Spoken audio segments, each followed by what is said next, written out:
Parce qu'il faut le rappeler, c'est pas simplement les syndicats La chronologie est extraordinaire. Ça veut dire que quand on lit la presse, on a le sentiment qu'ils ont découvert au dernier moment, c'était un contrat sous X, c'était pas clair, ils nous le vendent comme ça. Quand on lit avec attention, déjà Le Point a fait un article le 15 octobre en disant Jordan Bardella sort un livre, Ce que je cherche, aux éditions Fayard. Donc on a l'auteur, le titre, la maison d'édition et le jour.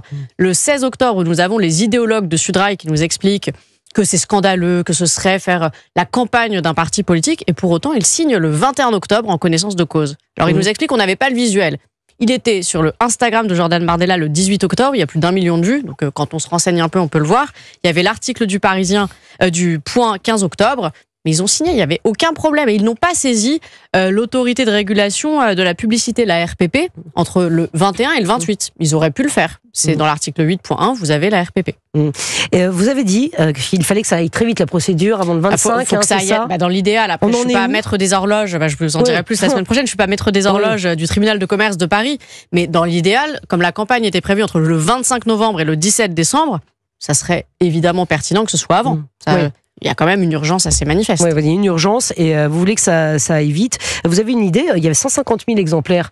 Oui, 155 000. Oui. 155 000, vous avez une idée du niveau des ventes de ce livre qui est décrié par certains, comme vous dites, les idéologues. Pas du tout, mais quand on regarde quand même, il est numéro 1 des ventes sur Amazon, il marche très bien. Est-ce que pour autant il faut priver des personnes de le voir, parce que c'est aussi une entrave à la liberté d'information. Il y a des gens qui auraient...